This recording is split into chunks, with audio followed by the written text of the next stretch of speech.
کیا ناپاکی کی حالت میں پہنا ہوا پاک کپڑا بھی ناپاک ہو جاتے ہیں؟ تو دیکھیے، ناپاکی کی حالت میں پہنے ہوئے پاک کپڑے بھی ناپاک نہیں ہوتے، یاد رکھیں۔ مطلب ناپاکی کی حالت میں انسان نے کوئی کپڑے پہنا، اور سوال خواتین کی طرف سے دکھ رہا ہے، تو یاد رکھیے اس حالت میں پہنے ہوئے کپڑے ناپاک نہیں ہوتے جب تک کہ اس پر وہ چیز نہ لگ جائے جس سے کپڑے ناپاک ہو جاتے ہیں۔ مطلب ایک شخص ہے اور اس نے کپڑے پہنا ہے اور اس کو پھر ناپاکی کی حالت شروع ہو گئی اس خاتون کو، تو اس کو اگر کپڑوں پر وہ چیز لگی ہے تو وہ کپڑے ناپاک ہوں گے۔ اگر اس پر وہ چیز نہیں لگی ہے کپڑوں پر تو کپڑے ناپاک نہیں ہوں گے، اس کی کیفیت ناپاک ہونے سے۔ ہمارے پاس ایک غلط فہمی ہوتی ہے کہ کپڑے بھی ناپاک ہو جاتے ہیں اگر انسان ناپاک ہو جائے تو۔ جیسا کہ مثال کے طور پہ ایک انسان کو غسل نہیں تھا، اس نے کپڑے پہنے لیکن کپڑوں پہ ایسا کچھ نہیں لگا جس سے کپڑے ناپاک ہوں، تو یاد رکھیے پھر کپڑے پاک ہی رہیں گے۔ وہ چاہے تو کنٹینیو کرے ان کپڑوں کو، یا بدلنا چاہے تو بدل بھی سکتا ہے، لیکن ناپاکی کی حالت میں جو کپڑے جو پاک تھے وہ ناپاک نہیں ہوتے، یاد رکھیے، جب تک کہ اس پہ ایسی کوئی چیز نہ لگے جس سے کپڑے ناپاک ہو جاتے ہوں۔ شک کے ساتھ یقین زائل نہیں ہوتا، شک کی وجہ سے یقین ختم نہیں ہوتا۔ اگر مجھے شک ہے کہ زمین پاک ہے یا ناپاک ہے تو یہ زمین پاک ہے، شک کی وجہ سے زمین ناپاک نہیں ہوں گی۔ اگر مجھے شک ہے کہ یہ پانی پاک ہے کہ ناپاک ہے تو شک کی وجہ سے پانی ناپاک نہیں ہوگا، پانی پاک ہے۔ شک کسی چیز کو ناپاک نہیں کر سکتا، شک کی وجہ سے یقین زائل نہیں ہوتا، شک کی وجہ سے یقین کو آپ ختم نہیں کر سکتے۔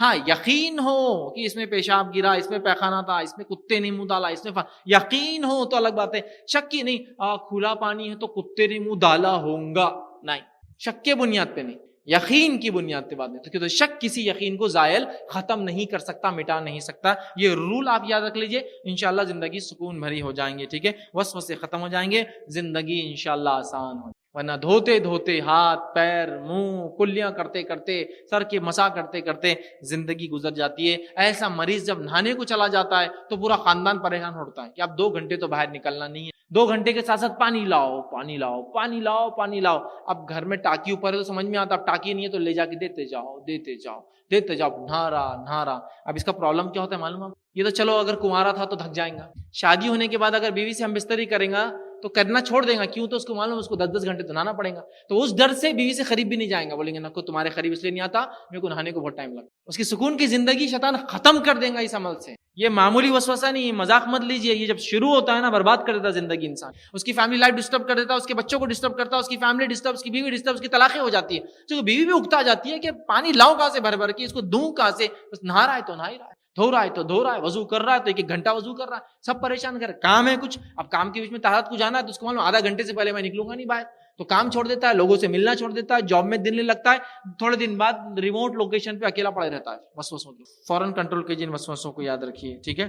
صحیح مسلم کی روایت ہے، جب کوئی آدمی، آپ نے فرمایا، اپنے پیٹ میں محسوس کرے، مطلب وہ جو میں نے کہا نا وسوسے، شک کسی حقیقت کو یا جس کو ہم کہیں گے یقینی چیز کو نہیں ہٹا سکتے، اس کے تعلق سے حدیث ہے یہ، صحیح مسلم کی روایت ہے، جب آدمی اپنے پیٹ میں ہوا محسوس کرے، ایسا لگ رہا کہ ارے وضو کر کے گڑبڑ ہو گئی، اور ایسا ہوتا ہی ہے، وضو کر کے اٹھو کہ گڑبڑ شروع ہو جاتی، ہوتی نہیں، وہ شیطان کا طہارت میں نہیں پکڑ سکا تو اب یہاں پکڑتا وضو میں، ارے وضو ٹوٹ گیا، آپ سمجھ کر رہے ہیں۔ اب شک جو میں نے کہا نا، شک کسی یقین کو ختم نہیں کرتا، اس لیے حدیث رکھ رہا ہوں۔ آپ صلی اللہ علیہ وسلم فرمایا، جب کوئی آدمی وضو کر کے اٹھتا ہے تو پیٹ میں ایسا لگتا ہے کہ ہوا خارج ہوگی، گیس پاس کر دیا اس نے۔ اب سنیے، آپ صلی اللہ علیہ وسلم فرما رہے ہیں، اس کو اشکال پیدا ہوتا ہے، شک پیدا ہو جائے کہ اس کے پیٹ میں ہوا خارج ہو گئی، ٹھیک ہے یا نہیں، تو ایسا آدمی وضو کے لیے مسجد سے نہ جائے، دوسرا وضو نہ کرے۔ ایسا آدمی مسجد سے باہر نہ جائے یا دوسرا وضو نہ کرے، کب تک؟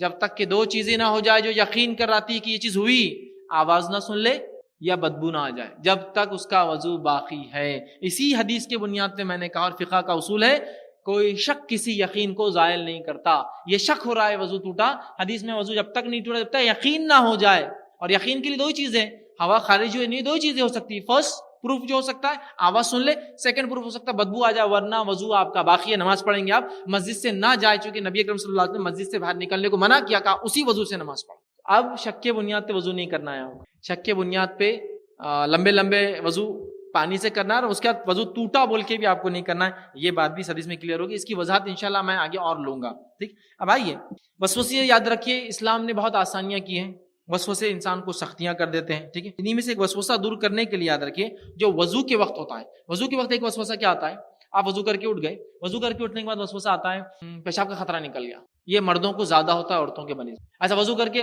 طہارت کر کے اٹھا، ارے پیشاب کا خطرہ نکل، ابھی یقین ہے یا شک ہے؟ اگر شک ہے تو اوپر والی حدیث لاگو ہوں گی، جب تک یقین نہ ہو جائے کوئی ایکشن نہیں لینا ہے آپ کو, دوبارہ جانا ہی نہیں پانی ڈالنے. بہت سے لوگ طہارت خانے سے باہر نکلتے پھر اندر, پھر باہر, پھر اندر, چونکہ اس کو شک ہوگا, پھر باہر پھر اندر. تو لوگ بولتے بھیا تو بیٹھ جا اندر آرام سے, یہ ڈیڈیکیٹڈ تیرے لیے طہارت خانہ ہے, تم کر کے نکلو تو ہوگا. اور وہ کئی بار کرنے کے بعد بھی مطمئن نہیں ہوتا جب تک کہ کوئی پیچھے سے نہ چلائے کیا لگایا رہتی ہے, چل نکل بیٹھ, ہاں جا رہا بھیا, اور وہ نماز نہیں پڑھتا, پھر گھر چل جاتا, بولتا ہے میرے کو ابھی بھی شک ہے پیشاب کا خطرہ نکلا ہی ہوں. اب اس کو کیسے دور کیا جائے, یہ وسوسہ ہے. اس کے دور کرنے کی طریقہ کیا میں آپ کو بتا دوں. نبی اکرم صلی اللہ علیہ وسلم نے جو آپ کا خود کا بھی کام تھا, یہ مستحب بھی ہے. آپ صلی اللہ علیہ وسلم جب بھی پیشاب کرتے تو شرمگاہ پر پانی ڈالتے اور چھینٹے مارتے. چھینٹے, شرمگاہ پہ پانی ڈالا طہارت ہوگی, اور اوپر کپڑے پہ چھینٹے مارتے.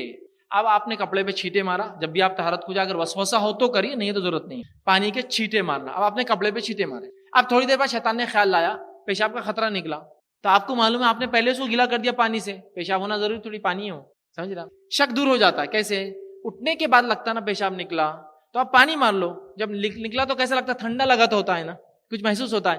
جب وہ محسوس ہو رہا ہے تو آپ کیا سوچیں گے پھر, نہیں یہ تو پانی کی وجہ سے ہو رہا, پیشاب سے نہیں ہونا, تو یہ شک دور ہو جائے. کیونکہ اکثر کو ایسا ہوتا نہیں ہے, شیطان ایسا شک لاتا ہے. اور کیوں لاتا ہے اور اس کا طریقہ کیا ہے, میں وہ پوری حدیث رکھوں گا, وہ کیسے شک پیدا کرتا ہے, اس کا طریقہ, اس کا حربہ کیا ہے اس میں. لہٰذا اب آپ کو پیشاب کرنے کے بعد شک ہو رہا ہے یا شک ہوتا ہے تو بار بار طہارت نہیں کرنا ہے, اٹھنے کے بعد کپڑے پہ پانی کے چھینٹے مارنا. عبداللہ ابن عمر رضی اللہ عنہ کے تعلق سے آتا ہے, آپ کو شک ہوتا تھا ایسا, تو آپ پانی مار کے اٹھتے, اور اتنا پانی مارتے کہ لوگ کہتے کہ آپ کا پیجامہ گیلا ہو جاتا, تو آپ پانی ماری. پانی مارنے سے شک کی گنجائش پوری ختم ہوگی, نماز میں کوئی وسوسہ نہیں آئے گا, ارے تیرا تو پیشاب نکل گیا, ارے تیرا تو پیشاب نکل گیا, ارے تیرا تو پیشاب نہیں, کچھ وسوسہ نہیں. اور آیا بھی تو بولنا چل نکل جا پانی ہے, چل نکل جا پانی ہے, چل نکل جا پانی ہے, کیونکہ پہلے سے گیلا ہے نا پانی سے, تب پیشاب ہے پانی ہے, سمجھ میں نہیں آئے گا, تو یہ وسوسہ. ٹھیک. اسی طرح ہم دیکھتے ہیں نبی اکرم صلی اللہ علیہ وسلم جب پیشاب کرتے تو وضو کرتے اور جو ہے چھینٹے مارتے. دوسری روایت میں کہ رسول اللہ صلی اللہ علیہ وسلم کو دیکھا گیا پیشاب کیا آپ نے اور اپنی شرمگاہ پہ چھینٹے مارے, تو کپڑے پہ بھی مارتے اور شرمگاہ پہ بھی چھینٹے مارتے. یہ کام کیجیے. عبداللہ ابن عمر ایسے ہی کرتے تھے. امام احمد بن حنبل رحمہ اللہ فرماتے اور کہتے ہیں, بعض ساتھیوں نے شکایت کی کہ وضو کے بعد اپنے کپڑے کو گیلا محسوس کرتے ہیں, ایسا لگتا ہے.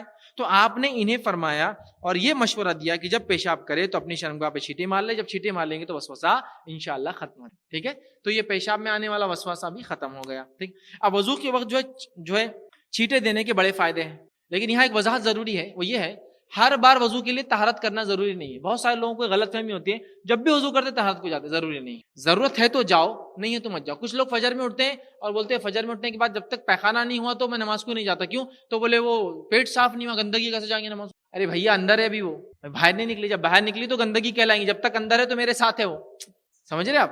لیکن عجیب و غریب ان کے وہم شبہات ہوتے ہیں. ٹھیک, اس کو بھی دور کریں. آپ صلی اللہ علیہ وسلم فرمایا بے شک وضو کا ایک شیطان ہے. اب وضو وسوسے کیوں آتے ہیں, اس کا ایک اسپیشل شیطان ہے. وضو کا ایک شیطان ہے جس کا نام ولحان, اس کا نام ہے, اس شیطان کا نام ہے ولحان. اور آپ نے فرمایا پس تم پانی کے وسوسوں سے بچو. وضو کا ایک خاص شیطان ہے جس کا نام ولحان ہے, بس تم پانی کے وسوسوں سے بچو. یہ شیطان بولتا اور دھو اور دھو, وضو نہیں ہوا, یہ سوکھا رہ گیا, وہ سوکھا رہ گیا, غسل نہیں ہوا, پانی میں ڈبکی لگا کے بھی نکلا تو بولتا نہیں ہوا, اور دھو, اور یہ کر, اور فلاں کر, اور ایسا کر. یہ ولحان ہے. اعوذ باللہ من الشیطان الرجیم پڑھیے, انشاءاللہ یہ ختم ہو جائے گا. ٹھیک ہے, تو یہ شیطان خاص آپ کو ایسا کرتا ہے. ٹھیک ہے. اسی طرح غسل جنابت کرنے کے لیے یاد رکھیے بہت سارے لوگ جو ہے آدھا ایک ایک گھنٹہ لگا دیتے ہیں. عام غسل تو کرتے, چونکہ انہوں کیا ہوتا ہے, وسوسہ ہوتا ہے, شک آتا ہے. ٹھیک ہے, اور باہر نکلنے کے بعد بھی شک میں مبتلا ہوتے ہیں, غسل ہوا یا نہیں ہوا, اور اللہ سے دعا کرتے ہیں اللہ اگلی بار انشاءاللہ اچھا کروں گا. مطلب ان کو نہ غسل پہ یقین ہے, غسل پہ نہیں ہے, تو پھر عبادتیں کمزور ہوگی, عبادتیں کمزور ہوگی تو انسان تھوڑے دن سے اسلام سے دور ہوتا, چونکہ وہ پریشان ہو جاتا ہے غسل اور یہ تمام چیزوں سے. یاد رکھیے. ٹھیک ہے, تو اس میں بالکل اس کو ضرورت نہیں سوچنے کی. بہت سارے شادی شدہ لوگ ایسی وسوسوں میں آ کے زندگی اپنی برباد کر لیتے ہیں, ان کی بیویاں چھوڑ کے چلی جاتی ہے, چونکہ یا تو وہ دور رہتے ہیں یا تو پھر ایک بار ہم بستری کریں تو کہیں کہیں دن ناپاک سمجھتے ہیں اپنے آپ. ٹھیک ہے, یہ مسئلہ ہوتا ہے. عبداللہ رضی اللہ عنہ کے تعلق سے ایک حدیث مروی ہے. حدیث اس طرح سے کہ رسول اللہ صلی اللہ علیہ وسلم نے سعد رضی اللہ عنہ کے پاس سے گزرے تو ان کو وضو میں زیادہ پانی استعمال کرتے ہوئے پایا, تو فرمایا, آپ صلی اللہ علیہ وسلم نے پوچھا اے سعد یہ کیا ہے, یہ اسراف کیسا؟ تو انہوں نے کہا کہ جواب دیا کہ وضو میں بھی کیا اسراف ہے, کیا وضو میں بھی اسراف ہوتا ہے؟ تو آپ نے کہا ہاں, اگر تو جاری نہر کے پاس بھی بیٹھا ہے تو وضو میں کم پانی استعمال کر, کیونکہ وضو میں بھی اسراف ہے. وضو میں زیادہ پانی استعمال کرنا اسراف ہے. اگر ندی کے بازو بھی ہے تو اتنا ہی پانی استعمال کرنا ہے کم سے کم, جس کا معنی ہے. سمجھ رہے آپ؟ تو یہ بات کو ہم خاص طور سے, ورنہ وہ شیطان ولحان آ کے بہکاتا ہے. ٹھیک. اسی طرح وضو اور غسل میں پانی کا اسراف سے ہمیں بچنے کا حکم دیا گیا, ورنہ یہ شیطان ہمیں جو ہے بہکاتا ہے. یاد رکھیے. اسی طرح بہت کم لوگ ہیں جو پانی کے استعمال میں ان وسوسوں سے بچ پاتے ہیں. اس لیے میں نے شروع میں کہہ دیا تھا بہت کم لوگ ان وسوسوں سے بچ پاتے ہیں. رسول اللہ صلی اللہ علیہ وسلم نے جو ہے فرمایا تھا، جب ایک اعرابی نے مسجد نبوی میں پیشاب کر دیا تھا تو آپ نے کیا فرمایا تھا؟ اس کے اوپر 1 ڈول پانی ڈال دو. کیا کیا تھا اس نے؟ خطرہ نہیں، پورا پیشاب کر دیا تھا. کیا فرمایا؟ مسجد دھو کے نکالو، مسجد صاف کر کے نکالو، ٹینکر بھر پانی ڈالو، کنواں پورا لا کے پلٹا دو. مسجد نبوی میں کیا فرمایا؟ 1 ڈول پانی، فنش، 1 ڈول پانی. آئیے اسی طرح آپ صلی اللہ علیہ وسلم نے جو ہے خشک منی کے بارے میں کہا کہ اس کے اکھاڑ دے، اس کا کپڑا ناپاک نہیں ہوتا ہے. منی اگر سوکھ جائے کپڑے پہ لگ کر، آپ اس کو اکھاڑ دے تو آپ کی نماز بالکل درست ہے، اس کا دھونا ضروری نہیں، اس کا دھونا ضروری نہیں ہے. ٹھیک ہے. اب میں حوالے اور تفصیلات نہیں رکھنا، چونکہ ایک جملہ میرا ایک حدیث اور اس کی تفصیلات میں جائیں گا. ٹھیک. خشک منی کو اکھاڑ دے کوئی مسئلہ نہیں. ٹھیک. اپنے ناخن سے کھرچ سکتے ہیں آپ اور اس کے بعد نماز کو جا سکتے ہیں، اس پہ پانی لگا کے، کوئی دھونا اس کے لیے ضروری نہیں. جوتے کے بارے میں فرمایا کہ زمین پہ صرف رگڑ لو، دھول سے پاک ہو جاتا ہے، اس کو دھونے کی ضرورت نہیں. کسی بھی قسم کی کتنی بھی گندی غلاظت رکھو، خالی مٹی پہ رگڑ لو، جوتا پاک ہو جاتا ہے. ہمارے پاس اگر کسی کے جوتے پہ کچھ لگ گیا تو وہ جوتے کو دھو کے فینائل مار کے سینٹ مار کے اس کے بعد ہی مطمئن نہیں، ارے بہت گندا لگا تھا، ابھی مطمئن نہیں بس. ٹھیک ہے. تو کہا صرف رگڑ لو، صرف رگڑ لو، ختم، فنش، صاف پاک. ٹھیک ہے. اسی طرح جو ہے عورت کی چادر کے بارے میں جب سوال ہوا، جو راستے سے نکلتی ہے اور نالی آ جاتی ہے اور وہ چادر نالی میں بھیگ جاتی ہے، تو کہا اس چادر کو دھونے کی ضرورت نہیں، اسی چادر سے نماز پڑھ سکتی ہے، کیونکہ جب وہ چادر نالی سے نکلتی ہے دھول میں جاتی ہے اور مٹی اس چادر کو پاک. دیکھ رہے ہیں ہمارے پاس تو ایک چھیٹا اڑ گیا تو جا کے پورے کپڑے بدل دیں گے اور موقع ملے تو کپڑوں کو جلا بھی دیں گے. آپ کو بہت گندا چھیٹا تھا، کہا تھا کہ سمجھ میں نہیں آ رہا. یہاں کیا فرما رہے آپ سن؟ لڑ بھی جائے، گندگی میں سے گزر بھی جائے تو پھر سوکھے میں جائیں گا نا، ضرورت نہیں پھر بدلنے کی، اسی میں نماز بھی ہو. آئیے آگے بڑھتے ہیں. بچی اگر پیشاب کر دے، لڑکی پیشاب کر دے تو کہا کہ پانی سے نچوڑ لو، کپڑے بدلنے کی بھی ضرورت نہیں، خالی نچوڑنا کافی.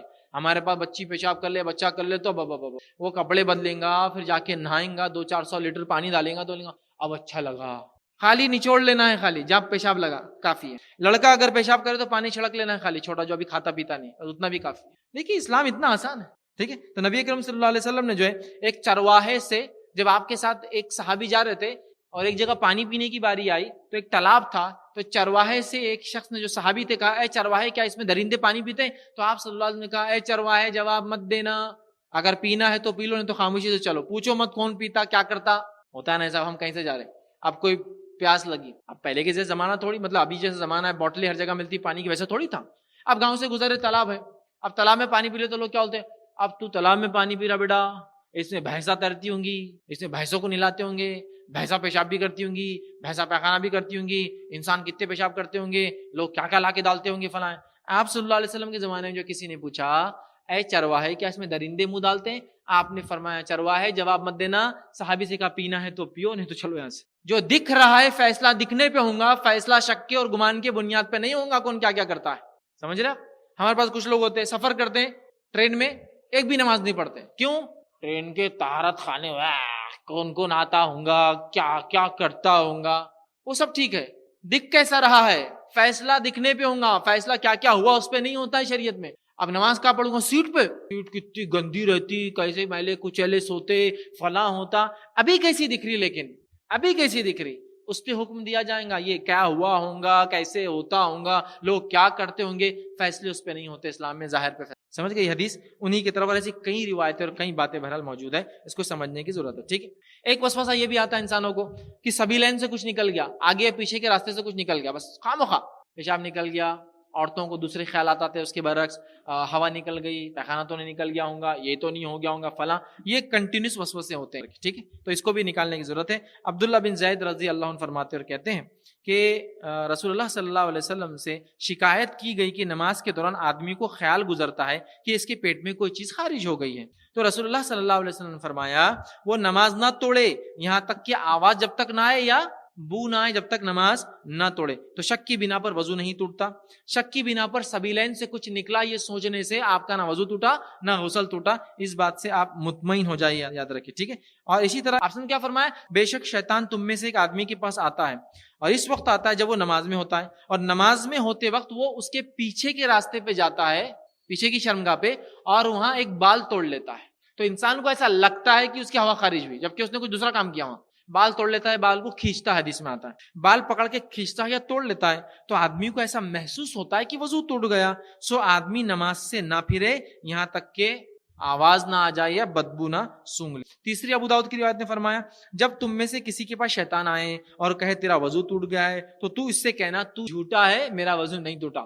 آپ جواب دینا ہے، یہ بات یاد رکھیں. جو وسوسے ایسے آتے ہیں نا اس کو جواب دیجیے، نہیں ٹوٹا، نہیں ہوا.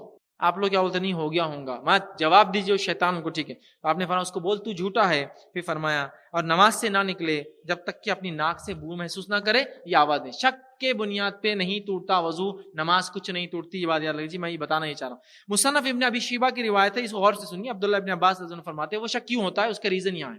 آپ نے فرمایا بے شک شیطان بندے کو خیال ڈالتا ہے کہ اس کی نماز خراب ہو گئی، جب اسے لاچار کر دیتا ہے. جب وہ دیکھتا ہے کہ یہ تو نماز نہیں توڑا تو اس کے دبر میں پھونک مارتا ہے. بس اسے ایسا محسوس ہوتا ہے کہ ہوا خارج ہو گئی، وضو ٹوٹ گئی. تو اس کا وضو نہیں ٹوٹا جب تک کہ آواز نہ سن لے یا بو نہ سن لے. پھر شیطان اس کے سامنے سے آتا ہے، پیچھے سے تو کچھ نہیں کر سکا، سامنے آتا ہے، خاموخواہ کھینچتا ہے تاکہ بندے کو ایسا لگے شرمگاہ سے کچھ نکل گیا اور وہ نماز توڑ دے. پھر آپ نے فرمایا شرمگاہ سے کوئی چیز نکلی ہے لہٰذا بندہ نماز سے نہ نکلے یہاں تک کہ یقین نہ ہو جائے کہ شرمگاہ سے کچھ نہیں. شک کے بیسس پہ نہ نماز ٹوٹتی، نہ روزہ ٹوٹتا ہے، نہ نماز دہرانے کی ضرورت ہے، نہ روزہ دہرانے کی ضرورت ہے، نہ رکعتوں کو خامخواہ سجدے سہو کرنے کی ضرورت ہے. سمجھ رہا؟ ٹھیک ہے، تو یقین ہونا ضروری ہے. اسلام میں ڈاؤٹ کے لیے کوئی سپیس نہیں، کوئی خلا نہیں. چلیے آگے بڑھتے ہیں. گندگی کو روندنے کا وسوسہ. گندگی روندنے کا سمجھ رہا، پیشاب پہ سے گزر گئے، پیخانے پہ سے گزر گئے، گندے کپڑوں پہ سے گزر گئے، وسوسہ. اب وہ گندگی میں سے جراثیم اڑ رہے ہوں گے، اڑ کے میرے کپڑوں کو چپک گئے، لپٹ گئے ہوں گے، اب جا کے اتارنا ضروری ہے، نہاؤں گا نہیں تو نماز نہیں پڑھ سکوں گا، فلاں عبادتیں چھوڑ رہا ہے، سب کچھ چھوڑ رہا ہے. یہ وسوسے کی کیا حقیقت ہے وہ دیکھتے ہیں. صحابہ تابعین تابعین میں بہت سارے لوگوں سے یہ عمل ثابت ہے کہ وہ مسجد کو پیدل جایا کرتے، پیدل جاتے وقت ان کے پیروں کو غلاظت لگتی اور اس کے بعد بھی وہ پیر نہیں دھوتے. نماز میں داخل ہونے سے پہلے وضو کر کے گھر سے نکلتے، ننگے پیر جاتے، غلاظت لگتی، لیکن مسجد جانے کے بعد کوئی بھی صحابی تابعین پیر کو نہیں دھوتا. کیوں نہیں دھوتا وہ بھی دیکھ لیتے. چلیے صحابہ سے پوچھتے ہیں کیوں نہیں دھوتے تھے بھائی آپ.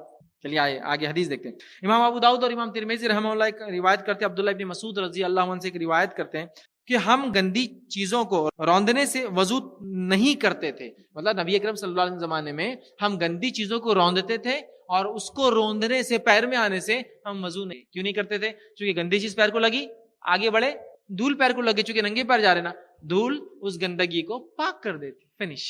اتنا ہی یاد رکھیے، اس میں آگے بڑھنے کی کوئی ضرورت نہیں. اسی طرح علی رضی اللہ عنہ کے تعلق سے آتا ہے کہ وہ بارش میں ننگے پیر نماز کو جاتے اور کیچڑ میں سے گزرتے، لیکن مسجد میں داخل ہونے کے بعد پیر نہیں دھوتے. ہاں یہ الگ بات ہے، ہماری مسجدوں میں اگر چٹائیاں وغیرہ ہے وہ گندی ہو جائیں گی. مسجد نبوی میں مٹی ہوا کرتی تھی تو وہاں ایشو نہیں تھا. جیسی کیچڑ میں سے نکلے مسجد میں آئے، مٹی لگ گئی، پاک ہو گئے، تو وہ پیر نہیں دھوتے تھے. عبداللہ ابن عباس رضی اللہ عنہ سے اس آدمی کے تعلق سے سوال کیا گیا جو گندگی کو رونتا ہے، تو آپ نے فرمایا اگر گندگی خشک ہے تو اسے کوئی حرج نہیں، اور اگر گندگی گیلی ہے تو صرف اسی چیز کو دھوئے، باقی چیز کو نہ دھوئے. مطلب گندگی گیلی ہے اور وہاں لگی ہوئی ہے جانے تک مسجد، تو صرف اتنا پارٹ دھوئیں گا، پورے اس کو دھونے کی ضرورت نہیں. اب ہم میں سے کسی ایک کے پیر کو کچھ لگ جائے تو لگیں گا، وہ جھاوا لے کے گھستے بیٹھے رہیں گا، بس لگی بہت گندا تھا، یہ تھا وہ تھا، اور جس کی گندگی لگی اس پہ لعنت کرتے رہیں گا. اس کی لعنت ہو ان پر جو راستوں میں کرتے، لعنت ہو. چھوڑ دو یار، ہو گیا چلو، ٹھیک ہے، لعنتیں کرتے بیٹھتا ہے. ٹھیک. اسی طرح جو ہے ایک واقعہ آتا ہے، عمران بن حزیر یہ فرماتے ہیں کہ وہ جو ہے ابو محلز جو ہے رحمت اللہ علیہ، ان کے ساتھ جمعہ کی نماز کے لیے مسجد کی طرف آ رہے تھے تو راستے میں خوش گندگی دیکھی. خوش گندگی، سوکھا ہوا گوبر، لیت وغیرہ ہوتی نا گندگی، خوش گندگی ہو، تو انہوں نے اس کو روندا، پیروں سے روندا، اپنے پیر سے چورا کیا اور فرمانے لگے یہ تو صرف ایک راکھ ہے، اب اس سے کچھ نہیں ہوتا. اور پھر مسجد گئے اور بغیر وضو کے نماز پڑھی، مطلب وضو کر کے نکلے تھے. کہا یہ تو خشک ہو گیا نا، اب اس سے کوئی گندگی نہیں ہوتی، اس کے پیر کے لگنے سے کچھ نہیں. ٹھیک ہے. اسی طرح جو ہے ابن عمر رضی اللہ عنہ کے تعلق سے آتا ہے کہ وہ مینا میں جاتے، خشک گوبر اور خشک خون، جانور ذبح ہوتے تھے نا، خشک گوبر اور خشک خون سے گزرتے تھے، مسجد میں داخل ہوتے تھے اور بغیر پیر دھوئے کے نماز پڑھتے. آپ بولیں گے ارے انہائیجینک دکھ رہا، گندا دکھ رہا. گندا نہیں بیوقوفوں، ہماری ذہنیت گندی ہے. صحابہ سے پاک لوگ دنیا میں نہیں گزرے، ان سے زیادہ مطہر لوگ، ان سے زیادہ مقدس لوگ، ان سے زیادہ عظمت والے لوگ، ان سے بڑے اولیاء اللہ نہیں گزرے. جب وہ کر سکتے ہیں اور ان کا عمل ہے تو ہمارا اب کیا ہے. وہ انہائیجینک نہیں تھے. تم نے ہائیجین کے نام پہ اپنے نفس پہ ظلم کیا اور تم شیطان کے وسوسوں میں پھنسے ہوئے ہو کہ ذرا سا گندگی لگی دھوتے بیٹھا ہے، سوکھا گوبر لگ گیا دھوتے بیٹھا ہے، خامخواہ ضرورت نہیں. ٹھیک ہے. اسی طرح جو ہے ابو داؤد رحمہ اللہ اپنی سنن کے اندر ایک جو ہے واقعہ نقل کرتے ہیں اس عورت کا، جو عورت جو ہے بنی عبد اشعل کی رہنے والی تھی، وہ نبی اکرم صلی اللہ علیہ وسلم کے پاس آئی اور کہا مسجد کا راستہ بدبودار گندگی والا ہے، پیشاب اور پیخانہ ہوتا ہے، بدبودار گندگی، تازہ ہے اس کا مطلب اسمیل بھی آتی، بدبودار گندگی والا راستہ ہے، جب ہم وضو کرنے کے بعد وہاں سے گزرے تو کیا کریں؟ مطلب وہ پیروں کو لگ جاتی، ننگے پیر، چونکہ اکثر صحابہ کو چپل نہیں تھی پہننے کو، ننگے پیر رہتے تھے، تو ہم کیا کریں؟ رسول اللہ صلی اللہ علیہ وسلم فرمایا کیا اس کے بعد پاک مٹی تمہارے پیروں کو لگتی ہے؟ تو کہا، تو پھر کہا راستہ نہیں ہے؟ وہ کہتی کہ ہاں، انہوں نے جواب دیا کہ خشک مٹی ہم کو لگ جاتی ہے، تو آپ نے فرمایا کہا وہ اسے پاک کر دیتی ہے، کچھ بھی کرنے کی ضرورت نہیں، نہ تمہاری چادر کو نہ تمہارے پاؤں کو۔ اب ہمارے پاس تو راستے میں اگر تھوڑا سا کیچڑ لگ گیا، گندگی بھی نہیں، کوئی بدبودار گندگی بھی نہیں، کیچڑ، تو بس لگے دھونے۔ اب نماز کا وقت بھی ہو گیا تو آدمی بولا اب میں گھر جا کے پہلے پیر دھوؤں گا، سیٹسفائی ہو جاؤں گا کہ پیر صحیح دھلا تو جاؤں گا۔ اب گئی ظہر، گئی عصر، گئی مغرب، کوئی بات نہیں، گھر آ کے پھر جناب پیر گھس گھس کے دھوئیں گے، پہلے جوتے کو جو ہے دھو کے سکنے ڈالیں گے، تب بولتے اب اچھا لگا اب نماز پڑھ۔ یہ شیطان نے آپ کو وسوسے ڈال کے عبادت سے دور کر دیا، اور یہ اس کی چال ہے۔ صفائی کا وسوسہ، کپڑوں کو بار بار بدلنا، خامخواہ صاف کرتے رہنا، برتن صاف کو اور صاف کرنے کا وسوسہ، الماری جما کے پھر نکال کے پھر جماؤ، کچن کو جما کے پھر نکال کے پھر جماؤ، دھلے برتن کو پھر دھلاؤ، گندگی ہوں گی، کسی کے ٹوائلٹ کو یوز مت کرو، پتہ نہیں کیسا کیسا کیا کیا کرتا ہوں اندر جا کے، تو میرے کو نہیں جمتا، اپنا ٹوائلٹ پرائیویٹ اور الگ ہونا، ٹرینس کے ٹوائلٹ یوز مت کرو، ایروپلینس کے ٹوائلٹ یوز مت کرو، پبلک باتھ روم میں تو جوئی مت، وہاں جانے سے تو پتہ نہیں 1 مہینہ نہانا پڑے گا جب صاف ہوتا انسان ہے نا، تو وہ آدمی کبھی پبلک ٹوائلٹ نہیں جاتا، ٹرینس میں نہیں جاتا ہے، کسی گھر میں نہیں جاتا ہے، کسی کے پاس نہیں جاتا ہے، کسی سے ہاتھ نہیں ملاتا ہے، چونکہ ہاتھ ملانے کے بعد اس کو یہ سوچ ہوتی انہیں کیا کہا اور کہاں ہاتھ ڈالا ہوں گا کہ اب میں نے ہاتھ ملا لیا اس سے، اب وہ جراثیم میرے کو چپک جاتے کہ اب میرے کو کیا ہو جاتا کہ، تو ہاتھ ملانا چھوڑ دیتا ہے۔ تھوڑے دن میں یہ آدمی سماج سے کٹ کے اکیلی زندگی، یہ ہوتا ہے، یاد رکھیے، شروعات بہت چھوٹے سے ہوتی ہے لیکن بڑھتا جاتا ہے، ٹھیک ہے۔ اسی طرح امام حفص رحمۃ اللہ علیہ فرماتے ہیں عبداللہ ابن عمر رضی اللہ عنہ کے ساتھ وہ مسجد گئے، مسجد پہنچ کر میں نے پانی کی طرف گیا تاکہ میں پاؤں دھو لوں۔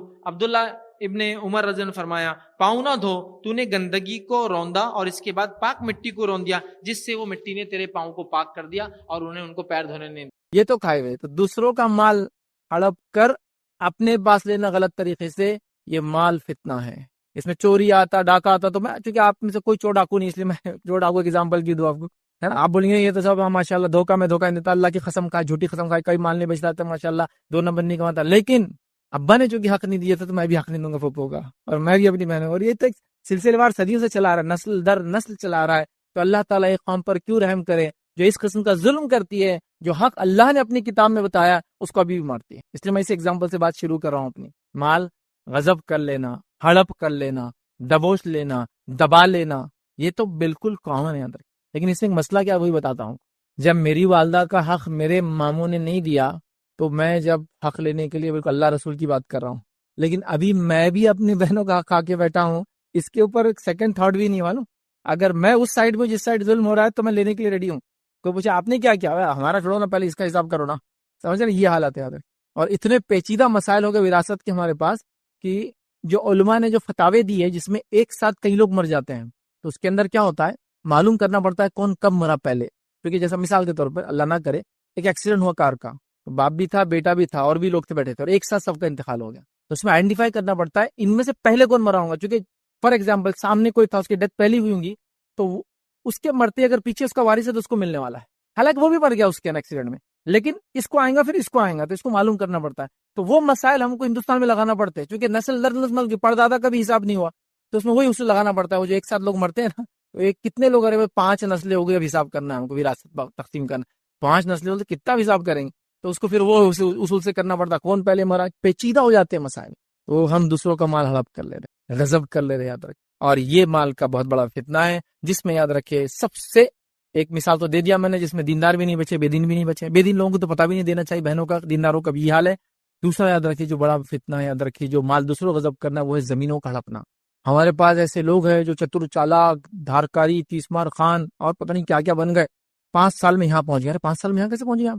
5 سال میں کیا کر رہا ہوں، خالی جگہ ڈھونڈ رہا ہوں، بس محلے میں کون سی ہے، بس خالی جگہ ملی کہ پیپرہ تیار کرنا چالو، پیپرہ تیار ہوئے کہ اس کا سیل چالو، اور ایک بار بک گئی کہ بس ختم۔ اگر آ بھی گیا تو وہ پھر اس کو جگہ بیچنے نہیں دیں گے، اس کی بولیں گے اتنے دن سے کہاں تھا تو، ہاں ابھی نہیں ہو سکتا، تو اب کتنے میں جگہ بک رہی، 100 روپے میں بک رہی تھی جگہ، 30 روپیز میرے ہوں گے اس میں، پھر کیوں دے وہ تم کو، صرف وہ نہیں تھا بول کر، لیکن شریعت کیا بولتی ہے؟ ایسا کسی خالی زمین تو لے لو. یہ ہے نا, کرائے سے گھر میں گئے, خالی نہیں ہوا آج تک, نماز روزے علامہ فہامہ بنے میں گھوم رہے, لیکن لوگوں کی زمین ہڑپے ہوئے آپ. نہیں, قانون ہے. میں بول رہا ہوں اللہ تعالیٰ نے حکم دیا کہ آپ کو, رسول اللہ صلی اللہ علیہ وسلم فرمانے کہ کسی کی ملکیت چینج ہو جاتی خالی آپ کے اس کے پاس رہنے سے, نہیں, واپس دو اس کو جگہ. 1000 سال بھی ہو گئے تو آپ کو واپس دینا پڑے گا, چونکہ وہ اس کی جگہ ہے. اور زمین کا معاملہ پیچیدہ کیوں ہے معلوم آپ کو؟ اس کی سزائیں بہت سخت ہے, سزائیں بہت سخت ہے. اللہ کے رسول صلی اللہ علیہ وسلم فرماتے ہیں جو شخص کسی کی بالش میں زمین میں ہتھیا لے, بالش بھر, بالش کو سمجھتے ہیں ایک 8-9 انچ 10 انچ کا بالش ہوتا ہے, تو اللہ رب العزت روز قیامت 7 زمینوں کے برابر توق اسی گلے میں ڈالیں گے. 7 heavens, 7 زمینوں کے برابر توق ڈالیں گا گلے میں. 10 کلو کا کچھ ڈال کے گھومیے تو پتہ چلتا ہے اس کا وزن کیا ہوتا ہے. 7 زمین, مطلب زمین کا ویٹ کتنا ہوتا ہے ذرا نکالی تو صحیح, اتنا وزن اس سے گلے میں ڈالیں گا. یا ایک روایت میں اس کو 7 زمینوں کے وزن کے نیچے دبائیں گے اللہ تعالیٰ, اس نے جو زمین ماری تھی. اب ہمارے پاس تو دھارکاری آدمی ہے نا, میں دادا نے کھیت لیے تھے کتنا, 1 ایکڑ, اب 2 ایکڑ ہو رہا ہے ماشاء اللہ. اچھا, بازو کا کھیت بھی نہیں, کھیت نہیں لیے جی. دادا کی ٹیکنیک تھی, وہ بہت آگے کے آدمی تھے. وہ بندارے کو ادھر کر دیے, جھاڑ کو ادھر لگا دیے, فلاں یہ کر دیے, ادھر لا کے کچھ گاڑ دیے, ادھر لا کے فلاں کر دیے, ادھر لا کے ایک مزار بنا دیے, ادھر لا کے فلاں کر لیے. الحمدللہ 2 ایکڑ, اور کھا بھی رہے اس کو. ایک بالش کا یہ حال ہے تو 1 ایکڑ کا افیکٹ کیا ہوگا اندازہ لگائیے. ایک بالش مارنے کی زمین کا اثر یہ ہے, تو 1 ایکڑ کا اثر کیا ہوگا. اور اس کو آپ دھارکاری اور اچھا سمجھ رہے ہیں, ہاتھ جوڑو اور جو اس کا مالک تھا اس کو واپس دو لے جا کر, اگر دادا کی نجات چاہتے ہو تو. لیکن دادا بھگت رہا نا, مجھے کیا کرنا ہے, آپ بھی بھگتو گے, چونکہ گناہ میں آپ بھی بعد میں ساتھ دے رہے معلوم ہونے کے بعد. جب تک آپ کو پتا نہیں تھا ٹھیک ہے, انسان جب تک بالغ نہیں ہوتا ہے وہ حرام کمائی پہ پلتا ہے اپنے ماں باپ. اگر اس کا باپ حرام کما رہا ہے پوچھ نہیں ہے, ایک بار بالغ ہو جائے پوچھے پھر تو نے کیوں ہو کیا. آپ اگر اس کا ساتھ دیں گا مطلب تو حصے دار ہے اس کمائی کے اندر. بولنا چاہیے اس نے کہ اب میں نہیں کھا سکتا, آپ کا بڑا ہو گیا, میں کماؤں گا, آپ حرام کماتے ہیں. زمین کا مارنا کتنا کم ہونا دے, حرام طریقے سے کمانا. پلاٹنگ ہوئی, آئیڈیا سے بس لے لو, جتنا ہوتا باہر جتنا نکل سکتے نکلو, اندر رہو, جتنا ہے اتنا لو. اس لیے کہ آخرت میں بہت بھاری چیز, بہت بھاری چیز, بہت بھاری چیز, سمجھو اس چیز کو. ٹھیک, ایک روایت میں نبی اکرم صلی اللہ علیہ وسلم فرمایا کہ کوئی کسی پر ظلم کرے تو روز قیامت وہ جہنم میں جائیں گا, جنت اس کے لیے حرام ہو جائیں گی, جہنم اس کے لیے واجب ہو جائیں گی. صحابہ نے کہا ظلم کتنا, بتائیے وہ مطلب کتنا کرے, تو آپ کہہ رہے ہیں کہ جہنم واجب جنت حرام, کتنا ظلم. تو کہا پیلو کی لکڑی کے برابر ہے, مسواک کے برابر. مطلب یا تو مسواک کی قیمت کے برابر ظلم کرے تو مسواک کیا رہتی, مطلب ایک برش, ٹوتھ برش سمجھ لیجیے, ٹوتھ برش بھی اگر تم نے ناحق کیا تو یہ ہو رہا سزا, پیلو کی لکڑی کے برابر, سمجھ رہے ہیں. یہ ظلم میں کاؤنٹ ہوگا, جنت حرام ہو جائیں گی, جہنم واجب ہو جائیں گی. زمینیں مار لے رہے ہیں, گھر دبا لے رہے ہیں, جائیدادیں دبا لے رہے ہیں, دکانوں میں سے نکل نہیں رہے ہیں. نکل جاؤ اللہ کے لیے, آخرت میں نجات پا جائیں گے. قتل کرنا, مال کے لیے قتل کرنا, ڈاکو دیکھی کیا کرے, قتل کر کے پیسہ لوٹ لے رہے ہیں, مختلف قسم سے قتل کر رہے ہیں, یاد رکھو. چوری کرنا یہ بھی حرام طریقہ ہے. اسی طرح جو ہے جھوٹ بول کر مال بیچنا, چھوٹی قسم کھا کر مال بیچنا, یتیم کا مال کھا لینا, رشوت کے ذریعے مال کھا لینا, اسی طرح جو ہے لوگوں کی عزت اچھال کے اس کے ذریعے کمانا, اسی طرح جو ہے وہ چیزیں جو انسانیت کو نقصان دیتی ہیں ان کو بیچ کر مال کو کمانا. کئی ذرائع لوگوں نے بنا لیا, یاد رکھیے. اور ایسا کمایا مال فتنہ ہے, فتنہ. تو اس چیز سے ہمیں بچنا چاہیے, یاد رکھیے. آئیے 6 چیزیں کہ مال کہاں کہاں فتنہ ہے وہ دیکھنے کے بعد آخری چند باتیں آپ کو مال کے تعلق سے رکھنے کی کوشش کروں گا. پہلی چیز یاد رکھیے, روز قیامت مال کے بارے میں سوال ہونے والا ہے. نبی اکرم صلی اللہ علیہ وسلم نے فرمایا ابن آدم, انسان کے قدم اللہ کے سامنے سے نہیں ہٹیں گے, کب تک, جب تک کہ وہ 5 سوالات کے جواب نہ دے دے. 5 سوالات کیا کیا ہے؟ زندگی کہاں لگائی, جوانی کہاں لگائی, مال کہاں سے کمایا, کہاں خرچ کیا, علم کتنا حاصل کیا اور کتنا عمل کیا. 5 سوالات زندگی ہے. ٹوٹل ہیومن لائف, پوری انسانی زندگی صرف 8 سوالوں پہ ڈیپینڈ ہے. صرف 8 کوشچنس ہیں. جو بچے نیٹ کریک کر رہے ہیں, سی ٹی کریک کر رہے ہیں, تو 200 سے کم تو کسی میں بھی نہیں ہے. نیٹ تو 700 سے اوپر جا رہا ہے نا, الگ الگ ایگزامینیشن ہے. یہاں کتنے آنسرز کریک کرنا ہے, وہ کوشچنز کریک کرنا ہے 8. 3 کون سے ہیں؟ قبر میں. 5 کون سے ہیں؟ اٹھنے کے بعد. بس اتنا ہی ہے, صرف 8 کوشچن یاد رکھیے. اس سے پوری زندگی ڈیپینڈ ہے میری رات. تو یہاں اللہ تعالیٰ خود پوچھنے والا ہے, قدم جم جائیں گے روایت میں, مطلب ہل نہیں سکیں گا, اور جواب دینا ہے. زندگی کہاں لگا, جوانی, مال کہاں سے کمایا, کہاں خرچ. تو مال کہاں سے کمایا, کہاں خرچ کیا, فرشتے اس نام عمل نہیں, اللہ سیدھے پوچھنے والا ہے, آمنے سامنے ہونے والا ہے. تو بہت مشکل چیز ہے نا, ٹف کام ہے. تو بہرحال اس چیز کو ہمیشہ ذہن میں ہم رکھیں. دوسری چیز یاد رکھیں, دوسروں کے مال یا نافرمان لوگوں کے مال, یا وہ لوگ جو ہم پہ ظلم کرے ان کا مال, یا وہ لوگ جو غلط طریقے سے کما رہے ہیں یا غلط لوگ ہیں, ان کے مال کو دیکھ کر اپنے آپ کو غمگین نہ کرے کبھی, کہ ان کے پاس اتنا ہے میرے پاس کیوں نہیں, وہ قوم اتنی آگے جا رہی, ہم کیوں نہیں جا رہے ہیں. اس سے غمگین نہیں ہونا کبھی مال کو دیکھا. ہوتے بہت سارے لوگ ڈپریشن کے شکار ہو گئے صرف مال کی کمی کی وجہ سے. کسی گناہگار کے مال کو دیکھ کر آپ ڈپریس مت ہوئیے. میں نے کئی لوگ بولتے سنا, ارے یار وہ تو کافر ہے پھر بھی اتنا ان کے پاس, ارے یار وہ تو گناہگار ہے ان کا اتنا, ارے یار وہ تو فلاں ہے ان کا اتنا, ہمارے پاس کیوں نہیں ہے. تو کسی کے مال کو دیکھ کے آپ پریشان مت ہوئیے. اس کی ضرورت بھی نہیں یاد رکھی، کیونکہ تو قرآن میں اللہ رب العزت نے اللہ کے رسول صلی اللہ علیہ وسلم نے کیا حکم دیا، کیا بیان کیا، سورہ توبہ سورہ نمبر 9 آیت نمبر 55 میں اللہ فرماتا اور کہتا ہے سو تم ان کے مال اور اولاد سے تعجب نہ کرنا، اللہ یہی چاہتا ہے کہ ان چیزوں کی وجہ سے دنیا کی زندگی میں انہیں عذاب دے اور کفر کی حالت میں ان کی جانیں نکالے۔ تو تم ان سے پریشان مت ہونا دوسروں کو دیکھ کر، اللہ تعالیٰ یہی چاہتا ہے کہ اس مال کے ذریعے ان کو عذاب دے، حالانکہ مال میں نے کہا نعمت ہے، لیکن انہوں نے چونکہ غلط طریقے سے استعمال کر رہے، ایمان نہیں لا رہے مال کی وجہ سے، ایسے ہوا نا انبیاء کے زمانے میں جو بڑے مالدار لوگ تھے اکثر ایمان نہیں لائے، اس مال کے ذریعے ان کو عذاب دے آخرت، اللہ یہی چاہتا ہے۔ تو پریشان مت ہوئیے کہ بھائی مال کیوں نہیں ہمارے پاس، ہم بھی مالدار ہونا چاہیے تھا، ٹھیک ہے، اسے پریشانی میں۔ تیسری چیز یاد رکھیے، مال کی ہرس دین کی خرابی کی وجہ بنتی ہے، یاد رکھیے، مال کمائیے، حلال مال کمائیے، اس کے لیے کوئی ہرس مت کیجیے، مال کی ہرس وہ جو ایک کے پیچھے لگے نا آج کل ہمارا، یہ جو کریں گا میں وہ کروں گا، یہ ہرس یہ دین کو خرابی کی وجہ ہے۔ نبی اکرم صلی اللہ علیہ وسلم کیا فرماتے ہیں، غور سے سنیے، اگر دو بھوکے بھیڑیوں کو بکری کے اگر جھنڈ میں چھوڑ دیا جائے وہ اتنا نقصان نہیں پہنچاتے جتنا نقصان، یاد رکھیے، مال کی ہرس انسان کو دین میں پہنچاتی ہے۔ اب یہ مثال کیوں دی گئی میں بات کو سمجھاتا ہوں۔ شیر جب شکار کرتا ہے، کہیں بھی اٹیک کرے گا، ایک جانور مارے گا، اس کو کھاتا ہے، پورا نہیں کھائے تو چھوڑ کر جاتا ہے، پھر واپس آتا ہے، پھر اس کو کھاتا ہے، پھر جاتا ہے، پھر بھوک لگی پھر واپس آتا ہے، پھر کھاتا ہے، جب صاف ہوا تو چھوڑ دیتا ہے۔ کھا چکا بیٹھا ہے تو ہرن آ کے اس کے پیٹ پہ بیٹھ جائے وہ اس پہ اٹیک نہیں کرتا، بیٹھا رہتا ہے وہ۔ یہ سین آپ نے دیکھے ہوں گے نا آج کل شیر کے اطراف میں، وہ بھوکا نہیں، ابھی کھایا ہوا ہے تب اٹیک نہیں کرتا ہوں۔ لیکن بھیڑے کی خصوصیت یا خامی کیا معلوم آپ کو، اس کو کھانا ہے نہیں کھانا ہے، اگر اس کو چھوڑ دیا بکریوں میں جتنے بکریاں سب کو مار کے چھوڑ دیں گا، اس لیے بھیڑیے کی مثال دی جا رہی ہے۔ دو بھوکے بھیڑیے، مطلب کمپٹیشن چل رہا دونوں میں، ایک بھی نہیں ہے دو ہے، وہ تو کمپیٹ کر رہے، اس نے جتنوں کو مارا اس نے مارنا ہے۔ دو بھوکے بھیڑیے اگر بکریوں کے جھنڈ میں چھوڑ دیے جائے اتنا نقصان نہیں پہنچاتے جتنا مال جو ہے وہ دین کو نقصان پہنچاتا ہے۔ تو مال ایک ٹیسٹ ہے، یاد رکھیے، اور اکثر لوگ اس ٹیسٹ میں فیل ہو جاتے، یہ بات بھی سن لیجیے، چونکہ بہت خطرناک، یاد رکھیں۔ تو مال جب ہے تو کنٹرول بھی بہت زیادہ ضروری، یاد رکھیں۔ اسی طرح محتاج ہے لوگ، بھوکے ہیں لوگ، غریب ہیں لوگ، پریشان ہیں لوگ دنیا میں، تو ان کو فائدہ بھی آخرت میں۔ کیسے فائدہ ہے؟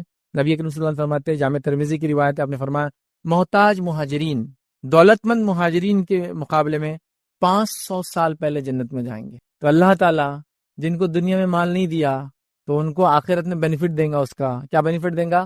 دنیا میں محتاج تھے، تنگ دست تھے، پریشان حال تھے، مال کی کمی تھی، تو اللہ تعالیٰ 500 ایئرز بیفور جنت میں ان کی نعمتوں کو فائدہ اٹھانے دیں گا، کیونکہ دنیا میں بیچارے مال و دولت کی نعمت سے محروم کر دیے گئے تھے۔ یہ اللہ کا ریوارڈ ہے ان لوگوں کے لیے، تو اللہ کمپنسیٹ کر رہا ہے اس کو۔ اور غریبی بہت عجیب چیز ہوتی ہے، یاد رکھیے، غریبی کہاں تک لے جا سکتی، خالی ایک مثال دوں گا، پوری واقعہ نہیں رکھتا ہوں، پورا واقعہ۔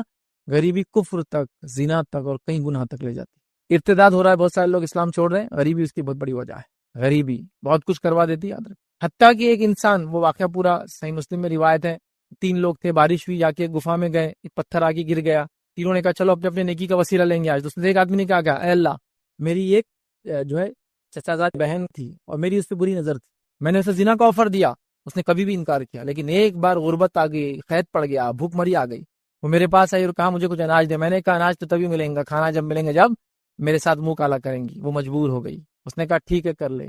جب میں اس کے قریب گیا تو اس نے مجھ سے یہ جملہ کہا کہ اللہ کے لیے یہ مت کر۔ آخر تک وہ ریزسٹ کرتے رہے، لیکن مان بھی گئی، لیکن پھر ریزسٹ کری۔ تو اے اللہ، میں کر سکتا تھا، چونکہ بالکل اکیلا تھا اس ساتھ، میں نے تیری خاطر پیچھے ہٹ گیا، تیری خاطر پتھر تھوڑا سا ہٹ گیا۔ تو دیکھیے وہ غربت کی وجہ سے کہاں تک چلے گی بیچاری عورت۔ تو غریبی بہت کچھ کرتی ہے۔ ایک انسان دیکھیے غریب ہے، تو اللہ تعالیٰ اس کو اسپیشل کنسیشن دے رہا ہے، 500 ایئرس کا بیفور جا رہے ہیں، ایک انسان غریب ہے دنیا میں، دیکھیں نا، ایک انسان غریب ہے، آج کل کی مہنگائی اور جو حالات چل رہے ہیں، تو ایک انسان باپ ہے، غریب باپ ہے، تو وہ اس علاقے سے بھی نہیں گزرتا، بچے کو لے کے جہاں مٹھائیوں کی دکان ہے، کپڑوں کی دکان ہے، کیونکہ اس کو پتا ہے بچہ مانگے گا، اب مانگیں گے تو میں کہاں سے لا کے دوں گا، تو وہ دوسرے بائی پاسز لے رہا ہے، ادھر سے جا رہا ہے ادھر سے۔ تو غریبی نے کچھ نہ کچھ تو اس کو مجبور کیا، لائف سٹائل کلٹیل کیا، مطلب سمجھے نا، پھٹے ہوئے کپڑوں کو سی کر اس نے پہنا، کئی مصیبت سے گزر رہے ہیں۔ لیکن میری بات جو لوگ سن رہے ہیں اس میں سے کوئی لوگ غریب نہیں ہے، الحمدللہ۔ آپ لوگ جو سن رہے ہیں، ہاں آپ دوسروں سے کمپیئر کریں گے تو غریب ہے، پھر میرا پڑوسی تو 10 کروڑ کا مالک ہے، میں تو 1 کروڑ کا مالک ہوں، میں غریب ہوں، 10 ٹائمز غریب ہوں اس سے۔ تو یہ تو سیلف لیوی غریبیاں ہیں، یہ چھوڑو پھینکو۔ یہ اچھی صحت دی اللہ نے، اچھا جسم دیا، امن والا علاقہ دیا، گھر میں کھانے کو ہے، آپ مالدار ہے، ختم۔ جب میں آج کے زمانے میں کہتا ہوں جو آدمی اپنے پاس یہ حیثیت آج رکھتا ہے کہ جو کھانا کھانا چاہتا ہے اس کا اتنا پیسہ ہے، وہ مالدار ہے۔ آج میرا دل بولتا ہے یہ کھا لوں، چل لے لیتا جا کے، ٹھیک ہے ہفتے میں ایک ہی بار لے سکتا، لیکن لے سکتا ہوں، مہینے میں ایک بار جا سکتا ہوں، جاؤ، تو آپ مالدار ہے، پھر ابھی غریب نہیں آپ۔ غریبی کیا ہوتی؟ صحابہ کے دور میں چلے جائیے، غریبی وہ ہوتی ہے۔ غریبی کیا دیکھنا تو افریقہ چلے جائیے کہ لوگوں نے لوگوں کو کھا گئے بھوک مری کی وجہ سے. وہ ہے غریبی. غریبی کیا دیکھنا ہے؟ ایسے علاقوں میں جائیے کہ آپ ایک کپڑا دیں گے, ساڑی وغیرہ کامن یہاں بس پہنی جاتی ہے, تو آپ دیکھیں گے 2 عورتیں اس کو پہن رہی کاٹ کے, بغیر میریوں کے. میریوں سے کیا ہوتا ہے, چلنے میں آسانی ہوتی ہے نا, تو اس کو بڑی ساڑی لگتی, تو خالی سا گول لپٹتے جیسا لنگی جیسا لپٹ لیتے. وہ غریبی نیکسٹ لیول. تو بہر الحمدللہ اللہ نے بہت کچھ دیا آپ تمام لوگوں کو, لیکن جس نے واقعی میں غربت سے گزارا ہے 500 سال پہلے جنت میں جلدی جائیں گا. اسی طرح جو ہے جنت میں زیادہ تر محتاج لوگ ہوں گے جو دنیا میں غریب تھے. نبی اکرم صلی اللہ علیہ وسلم نے کیا فرمایا سنیے, آپ نے حدیث میں فرمایا اور کہا, صحیح بخاری کی روایت ہے, میں نے جنت میں جھانکا, یہ اللہ کے رسول کو جنت کی سیر کرائے گی, میں نے جنت میں جھانکا تو دیکھا وہاں ان لوگوں کی کثرت ہے جو دنیا میں محتاج تھے. تو جنت کے زیادہ آکوپینٹ کون ہے؟ جو دنیا میں غربت سے گئے ہیں, کیونکہ اکثر لوگوں کو مال نے فتنے میں ڈال دیا. نعمت تو ہے لیکن استعمال صحیح ہو تو. اللہ کے رسول فرمایا میں نے زیادہ غریبوں کو جنت میں دیکھا ہے. اسی طرح یاد رکھیے انسان کا اصل مال کیا ہے, اصل سرمایہ کیا ہے, چلیے وہ بھی دیکھ لیتے. اصل مال کیا ہے آپ کا اور میرا؟ اصل مال, جیسا کہ ہم مال کو بچا رہے ہیں, مال کو دھوکہ دے کے حاصل کر رہے ہیں, حرام حرام کی تمیز سب کچھ کر رہے ہیں, تب ریئل میرا پوزیشن, میرا جس کو بولے کہ میرا یہ ہے, جس کو بول سکتا نا میرا ہے یہ, وہ کیا ہے؟ سنیے اللہ کے رسول نے فرمایا, اور اس حدیث میں ایک جس کو کہیں گے ایک جملے میں آپ نے وہ کر دیا کہ تیرا مال وسیع ہے. صحیح مسلم کی روایت آپ نے فرمایا ابن آدم کہتا ہے میرا مال اور میرا مال, ابن آدم کہتا ہے میرا مال اور میرا مال. چلیے آپ کا مال کیا آپ فرما رہے ہیں؟ آپ فرماتے ہیں جو تو نے کھایا اور جو ضائع کیا وہ تیرا مال, مطلب تیرے اکاؤنٹ میں آیا ہو. جو پہنا اور جو پھاڑ دیا وہ تیرے اکاؤنٹ میں آیا, اور جو صدقہ کیا وہ تیرا ہوا, باقی سب وارث ہو گئے. میرا اصل مال کیا ہے معلوم؟ جو کھایا وہ میرے اکاؤنٹ میں آیا, جو پہنا یہ میرے اکاؤنٹ میں آیا, جو میں نے اللہ کے نام میں صدقہ کیا, یہ تینوں مال میرے ہیں, باقی سب وارثوں کا ہے. اب آپ اپنا مال ہے یا وارثوں کے مال کو سنبھال رہے ہو؟ دیکھیے آپ کا مال ہے تو اللہ کھائیے, اللہ کا شکر ادا کیجیے, پہنیے, اللہ کا شکر ادا کیجیے, صدقہ کیجیے, یہ آپ کا مال ہے. آپ اپنی زندگی میں جو مال خرچ نہیں کرے اللہ کی راہ میں, کیا امید کرتے وارث خرچ کریں گے آپ کے؟ آپ خود حیات تھے, آپ بولے نہیں دیکھیں گے, نہیں دیکھیں گے, نہیں دیکھیں گے, وارث تھوڑی کریں. تو ریئل یہ ہے, تو یہ ریئل مال آپ کا یہ ہے. تو اگر کوئی کہہ رہا ہے میرا بینک بیلنس اتنے کروڑ کا ہے, تو یہ ریئل بینک بیلنس نہیں ہے. بینک بیلنس وہ جو صدقہ کر دیا آپ نے. ایک صحابی نے جانور ذبح, نبی اکرم صلی اللہ علیہ وسلم کہا ان کو دو, ان کو دو, ان کو دو, ان کو دو. اب سب دینے کے بعد تھوڑا سا حصہ بچا. نبی اکرم صلی اللہ علیہ وسلم ماں عائشہ سے کہا کہ اب کچھ ہے لاؤ میرے لیے, تو کہ اللہ کے رسول صلی اللہ علیہ وسلم آپ نے پورا دے دیا, کچھ بچا ہی نہیں. تو کہا جو دے دیا وہی بچا ہے. کیا کہا, بہت تھوڑا حصہ بچ گیا تھا, تو پورا جانور آپ نے ذبح کیا اور سب کو صدقہ کر دیا. جب خود کے کھانے کی باری کہا مجھے لاؤ, تو کہا اتنا, تو کہا ماں عائشہ نے کہا آپ نے تو سب دے دیا, اتنا ہی بچا. تو کہا نہیں, جو دیا اصل وہی جمع ہوا, ریئل وہ تھا, تو جو صدقہ ہوا تھا وہ جمع ہو گیا, وہ اکاؤنٹس میں آ گیا, وہ صدقہ ہو گیا, وہ آخرت کے جمع. تو ریئل مال آپ کا اور میرا کیا ہے؟ اب جان لیا آپ نے, جو کھایا اور جو میں نے ضائع کیا وہ میرے اکاؤنٹ میں شامل ہو گیا, جو پہنا اور جو پھاڑ دیا میرے اکاؤنٹ میں آ گیا, جو صدقہ کیا آ گیا, باقی سب وارثوں کا. یہ بات یاد رکھ لیجیے, اور آپ کے مرتے سب چیز ہو جاتا. مرتے ہی نہیں, آپ تھوڑے بوڑھے بھی ہو گئے تو بچے بولتے ہیں کہیں خرچ کر رہے ہو آپ, کہیں کو یہ کرتے آپ, کہیں کو فلاں کرتے, کیونکہ ان کو معلوم جتنا یہ خرچ کریں گے اتنا وراثت جاری ادھر سے نکل کے اپنے کو آنا چاہیے نا. تو یہ حالت ہو جاتی ہے. پھر بہرحال جب طاقت میں ہے, توانائی میں ہے, جوان ہے, ہوش میں ہے, حواس میں ہے, جب تک لوگ آپ سے دبے ہوئے خاندان کے, اللہ کے راہ میں خرچ کیجیے. میں نہیں کہہ رہا ان کو بھوکا مار دیجیے, لیکن ان کا بھی کیجیے. لیکن ہم بس اپنے اوپر ہی خرچ کرتے ہیں ہم لوگ سب چیزیں, ان کا حق ہی نہیں بنا. اس کو بھی یاد رکھیے. آخری بات یاد رکھیے جس سے میں نے لیکچر شروع کیا تھا, اس سے خاتمہ کر رہا ہوں. مالدار کو خرچ کیے بغیر نجات نہیں ہے. آئیے اللہ کے رسول صلی اللہ علیہ وسلم کیا فرماتے ہیں, صحیح بخاری کی روایت ہے, آپ نے فرمایا کہا بلا شبہ قیامت کے دن بہت مال و دولت رکھنے والے ہی زیادہ نادر ہوں گے. روز قیامت بہت مال و دولت رکھنے والے نادر ہوں گے, مطلب مال و دولت والے جو دنیا میں تھے جنت میں کم ہوں گے. نادر مطلب کم ہونا. جنت میں آپ نے جھانکا, غریبوں کو پایا, محتاجوں کو پایا.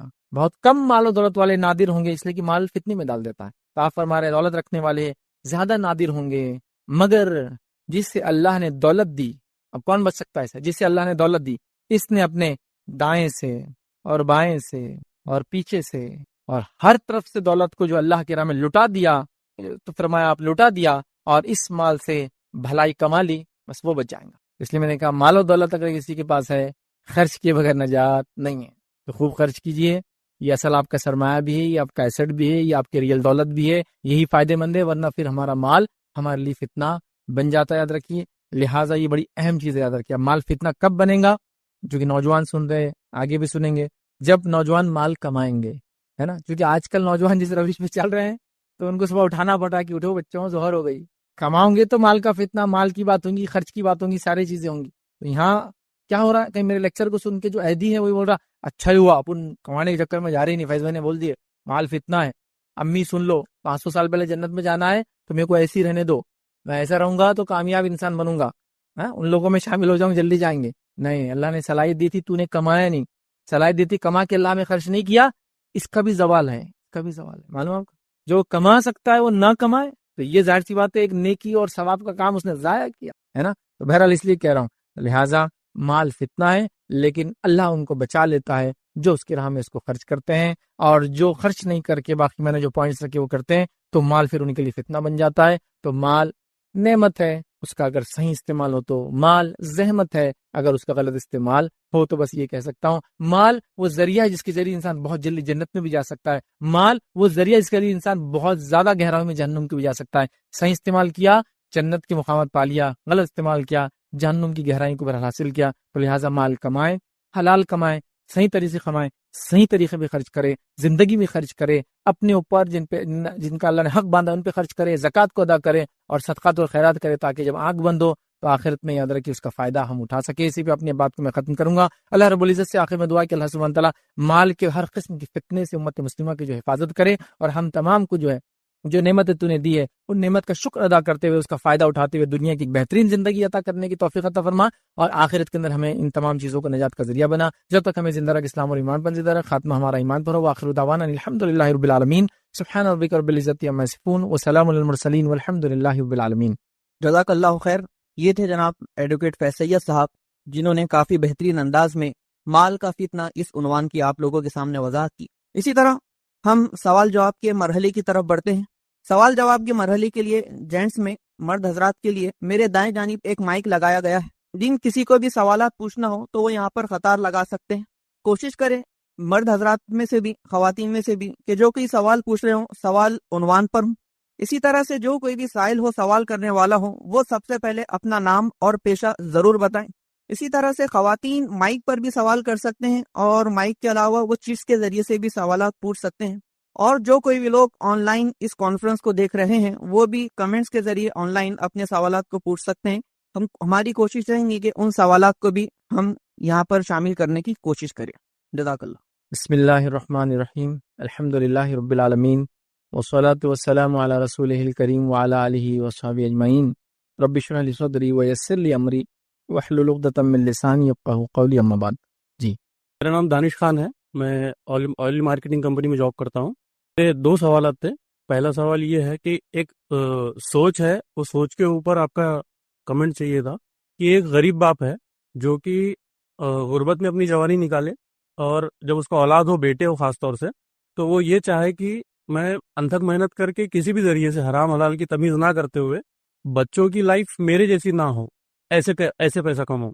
اور ایک دوسری سوچ یہ ہے کہ یہ باپ ہے، یہ غریبی میں اس نے جوانی تک آیا، اور اب یہ چاہ رہا ہے کہ بچے میرے لیے کیسے بھی کر کے پیسے کمائیں۔ مطلب ایک پوائنٹ آف ویو بیٹوں کی طرف سے حرام کی تمیز نہ کر رہا ہے باپ، اور ایک اس کے طرف سے کہ وہ کمانے میں اس میں کچھ یہ کر رہا ہے۔ تو آپ اس پہ تھوڑا سا کمنٹ کیجیے۔ بھائی نے سوال کیا کہ ایک گھر میں والد ہیں، اور والد بچے ایکسپیکٹ کرتے ہیں کہ والد کیسے بھی کمائے بس، لیکن کمائے خوب لے کر آئے۔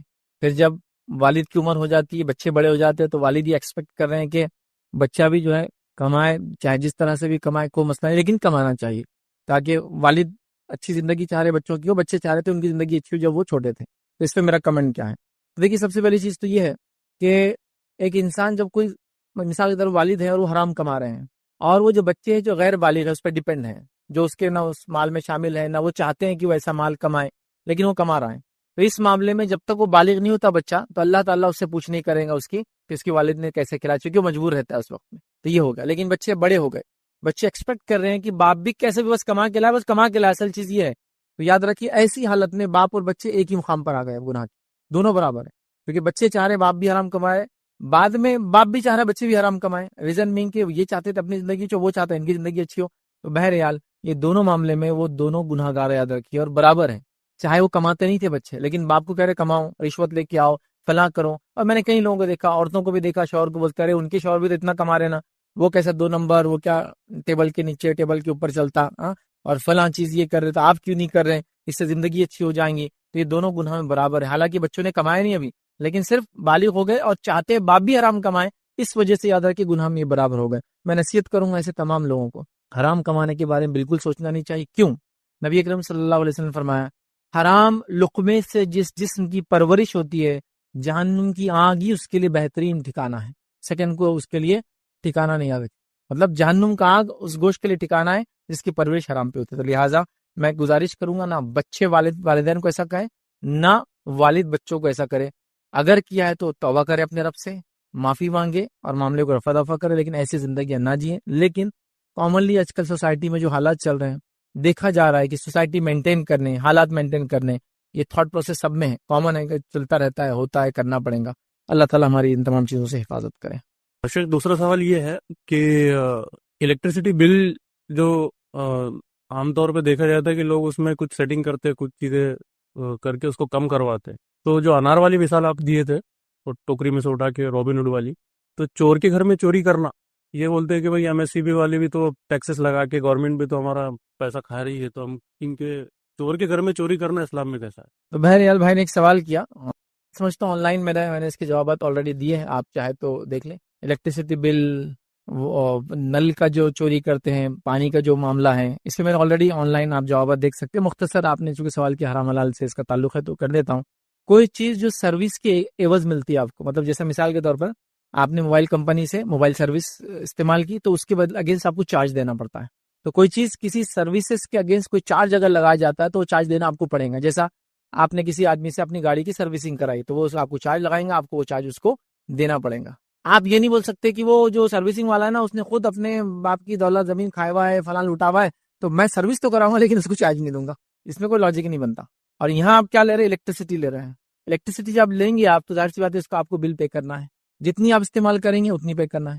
الیکٹریسٹی یاد رکھیے یہ زندگی جینے کے واجبات میں سے نہیں ہے۔ کوئی نہیں بول سکتا الیکٹریسٹی تو انسانیت جی نہیں سکتی، ٹھیک ہے، ضرورت بن گئی ہے، اس سے فائدے بہت ہے، جب فائدہ اٹھا رہے ہیں تو اس کا بل پے کرنا پڑے گا۔ پھر ہمارا معاملہ یہ ہے کہ اکثر میں نے دیکھا، بری بات ہے لیکن اب کیا بولیں اور کتنے کیا چیزوں میں بولیں کہ لوگ میٹر لیتے ہیں اور میٹر کے اندر سیٹنگ کرتے ہیں، ہاں بس وہ خراب جو بھی بہرحال طریقہ رہتا ہے اس کو سیٹنگ کرتے ہیں، پھر اس سے ان کا بل کم آتا ہے استعمال زیادہ ہونے کے باوجود بھی۔ یاد رکھیے ایسا استعمال کرنا آپ کے لیے جائز نہیں، حرام ہے، کیونکہ آپ نے الیکٹریسٹی لی، سروس لی، ایک اس میں الیکٹریسٹی آپ کو ایز اے پروڈکٹ ملی، آپ کو اس کا چارج دینا ہے اور آپ وہ نہیں دے رہے۔ اگر آپ وہ الیکٹریسٹی خود پروڈیوس کریں گے تو کتنی کاسٹلی پڑتی ہے آپ کو بتائیں۔ آج کل الٹرنیٹ آ گیا تو ٹھیک ہے، آپ کو لگتا ہے کہ جو سسٹم سے الیکٹریسٹی مل رہی ہے وہ صحیح نہیں ہے، بہت بار جاتی فلاں ہے، تو راہ لگا لے اپنا، پھر وہ ایک الگ بات ہے۔ آج کل تو یہ بہرحال کھو بھی سکتا، آسان ہے آج کل، ٹھیک وہ کر لے، لیکن آپ چوری نہیں کر سکتے۔ چور کے گھر میں چوری بھی جائز نہیں ہے، ڈاکو گھر میں ڈاکہ ڈالنا جائز نہیں ہے، رابن ہوڈ بڑھ کے دوسروں کی مدد کرنا جائز ہے۔ رابن ہوڈ کیا کرتا تھا؟ بتایا جاتا ہے کہ یورلینڈ کے اندر ایک شخص تھا، وہ مالداروں سے مال لوٹتا اور غریبوں میں مال کو بانٹتا، لیکن مالداروں سے لوٹ کے غریبوں میں بانٹنا یہ کوئی طریقہ نہیں یار۔ مالدار اگر حلال طریقے سے کما رہا اس کا مال لوٹ نہیں سکتے آپ، یہ سب چیزیں نہیں کر سکتے۔ تو میٹر کی چوری مت کیجیے، الیکٹریسٹی کی کیا کچھ نہیں کرتے اس سے، آپ پانی گرم کرتے غسل کے لیے، ہاں اسی میں اس کی روشنی میں قرآن کی تلاوت کی جا رہی ہے، ہاں اس میں کتنے جائز اور حلال کام اپنے کروا رہے ہیں۔ اگر آپ کا کوئی دوسرا کام ہے تو آپ اس کے ذریعے ساری چیز، جیسا کہ آپ کا آن لائن کچھ کام ہے اسی کے ذریعے حلال کما رہے ہیں، اور اس میں ایک چیز کو آپ کیا کریں، چوری کر رہے ہیں، درست نہیں۔ اسی طرح پانی کا بھی مسئلہ ہوتا ہے، نل وغیرہ آتے ہیں تو آپ لوگ اس میں چوری کر لیتے ہیں۔ ابھی تو ایک صاحب مجھے ملے تھے، بتانے لگے کہ ایک علاقہ ہے تقریباً 350 گھر ہیں اور جس میں سے 17 آفیشیل نل ہے خالی۔ 350 گھر کہاں سے پانی لا رہے؟ بورنگ سے لا رہے، کنویں نہیں، کچھ نہیں آج کل۔ تو وہ لوگ کیا کر رہے ہیں، اس میں چوری کر رہے ہیں۔ یہ نہیں کر سکتے آپ، بس ایک سروس آپ کو دی جا رہی ہے، آپ ٹیکس نہیں ہم کو فلاں سہولت نہیں ملی، ٹھیک ہے نا، آپ جا کے ڈیمانڈ کیجیے سہولت دیجیے، لیکن ایک سہولت کی دوسری سہولت میں آپ پیسہ چرا نہیں سکتے، تو آپ کو وہ دینا چاہیے۔ اور پانی کا معاملہ تو بہت ہی سینسیٹیو ہے نا، پیے تو جی رہے ہیں، غسل ٹوٹ گیا تو اسی سے کر رہے ہیں، وضو کرنا ہے وہی استعمال ہو رہا ہے، میت کو خصوصی دے رہے، نل چرا کے رکھ رہے ہیں۔ اب بیسس دیکھیے اس کا کیا ہو رہا ہے، سوچیے اس پہ تھوڑا، یہ سب نہیں ہونا چاہیے بہرحال۔ لیکن ہم کیا باتیں لوگوں کو سمجھائیں، آپ بول رہے اتنا ادھر تو وہ علاقے میں چوری چل رہی، کوئی اور جگہ فساد چل رہا تو آپ کا فساد کرنا جائز ہو جاتا، کوئی اور ظلم کر رہا تو آپ کا ظلم کرنا جائز ہوتا ہے۔ میری چپل مسجد سے چوری ہو تو میں نے آپ کی چرا لی، جائز ہو جاتا۔